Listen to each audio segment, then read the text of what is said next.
ॐ विष्णोर्नुतम् वीर्याणि प्रवोचय्यः पार्थिवानि विभवे न जागुंसियो हस्तवायदुत्तरगुं सदस्तम् विचक्रमाणस्त्रेधोरुगायः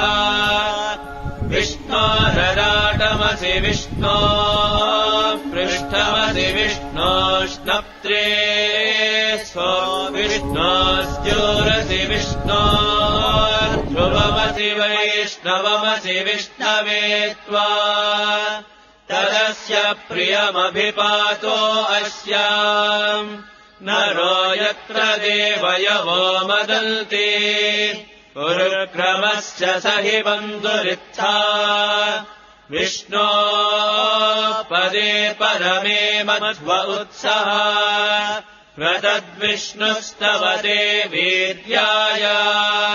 मृगो न भीमः कुचरो गिरिष्टाः यस्योरुषु त्रिषु विक्रमणेषु अधिक्षियन्ति भुवनानि विश्वा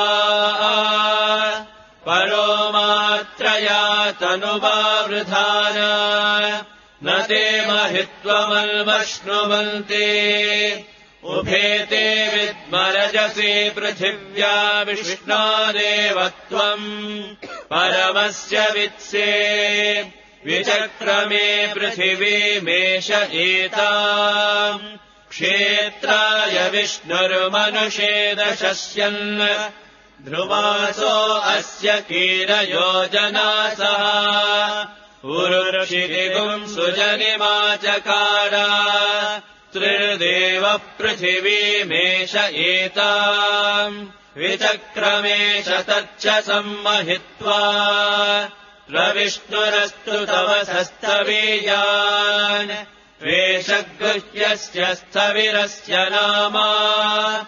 अतो देवा अवन्तु नो यथो विष्णुर्विचक्रमे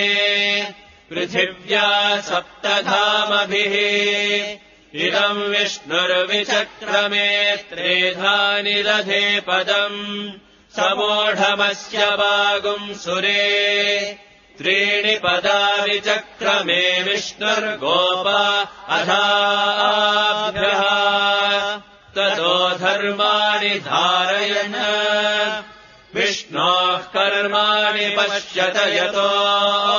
व्रतानि पस्पशे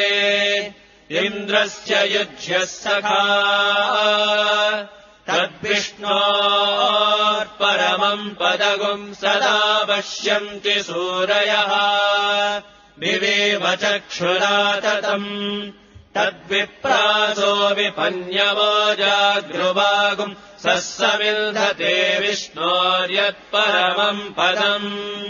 पर्याच्या अनन्तरायाय सर्वस्तोमोदिरात्रमुत्तममहर्भवति सर्वस्याप्ये सर्वस्य जित्ते सर्वमेव तेनाप्नोति सर्वम् जयति।